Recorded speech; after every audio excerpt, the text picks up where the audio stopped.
So what about happiness sensitive? I appreciate the entire range of human emotion. I really, really do. I consider myself overall a very happy person, but that happiness includes bouts of unhappiness that are very useful and interesting to me. So, I mean, then again, I don't really usually take that unhappiness around other people. I usually keep it to myself. But could not the corpse-contaminated individual argue, I'm not hurting anyone? Like, it seems like in the Torah perspective, such arguments as, I'm not hurting anyone, I don't feel like it, my heart's not in it, or Jesus did this for me on a cross, I don't need purifying. I think this whole purification post-corpse exposure is not about hurting others, it's about community and consistency and doing things and not doing things as a community to separate people as a community from other communities. I think this is all, again, about division and separation, and this is the ritualistic component of that. It's not about whether or not other people are being hurt. But what if the corpse-contaminated individual says, hey, I'm just not feeling this? Well, then presumably they'll be extracted from the community, because there are certain things that you have to do to be part of a community.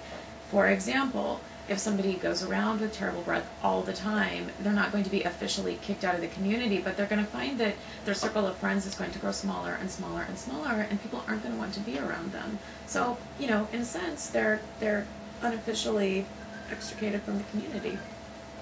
There are things you have to do if you want to be part of the community. Do you feel like God redeemed you from Egypt? I don't know about that. I can...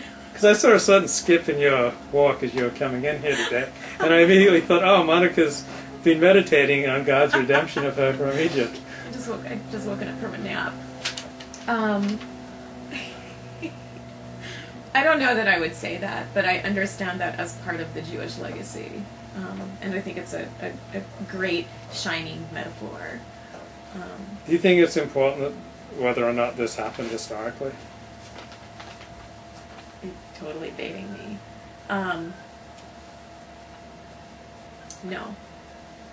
No, let me take that back. I don't know that it is. I'm not going to say no, but I don't know that it's significant. I think the narrative is critical to Judaism and to the Jewish community and to everything as far as that's concerned. I think the narrative is very, very important. The fact that it's a shared narrative that's passed down from generation to generation to generation.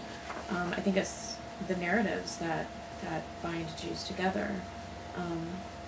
Whether or not they happened, I don't know that changes anything. There's a provocative statement.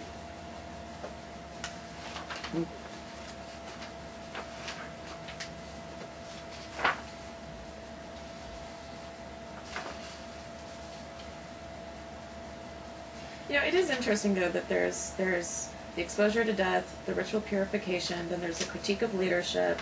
Aaron dies. Well, then, chapter 21 is all about, it's a military, there's the altercation, there's a battle, it's all about death again. They're moving on, they're just back to their old ways. It's back to killing people,